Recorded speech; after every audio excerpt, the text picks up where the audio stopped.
नमस्कार मित्रांनो, मराठा आंदोलनासंदर्भामध्ये एक महत्त्वपूर्ण असा हायकोर्टातून मुंबई हायकोर्टातून एक निर्णय आलेला आहे, निकाल आलेला आहे। तो महत्त्वाचा आहे, हे समजून घेणं अतिशय गरजेचं आहे। एमए फाउंडेशनने एक याचिका दाखल केली होती, त्यामध्ये मुंबईमध्ये गणेश उत्सव असल्यामुळं मराठा आंदोलक त्या ठिकाणी येऊ नयेत, गर्दी होऊ नये आणि त्यांना मुंबई बाहेरच रोखावं या अनुषंगाने एक याचिका केली होती।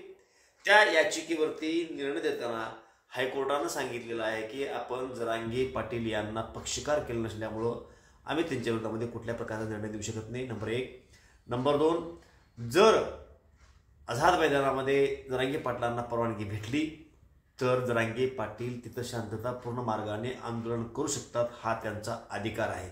म्हणजेच काय की त्या ठिकाणी आंदोलन करण्यासाठी त्यांना परवानगी घ्यावी लागेल, हा एक विषय। आणि दुसरा विषय, त्यांना तशा पद्धतीनं आंदोलन करता येतं, ते अडवू शकत नाही कोणी, असंही त्या ठिकाणी हायकोर्टानं सांगितलेलं आहे। त्यामुळं हा एक महत्त्वाचा असा निर्णय आहे की लोकशाहीच्या मार्गाने, शांततापूर्ण मार्गाने जरांगे पाटील आझाद मैदानामध्ये उपोषणाला बसू शकतात, अशा पद्धतीचं स्टेटमेंट हायकोर्टानं दिलेलं आहे। त्यासाठी आझाद मैदानामध्ये त्यांना फक्त परवानगी लागणार आहे। त्यामुळे एक महत्त्वपूर्ण असा याचिकेवरचा हा निर्णय होता।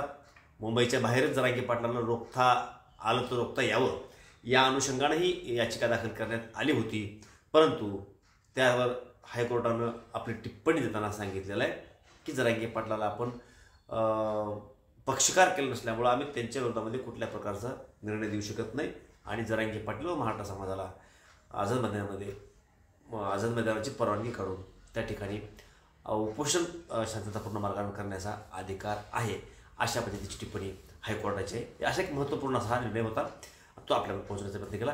आता ह्या 2-3 दिवसामध्ये वेळोवेळी ज्या महत्त्वपूर्ण अशा अपडेट्स आहेत त्या आपल्यापर्यंत आम्ही पोहोचणार आहोत, त्यामुळे चॅनलला सबस्क्राईब करून घ्या व संपर्कात राहा। जय महाराष्ट्र।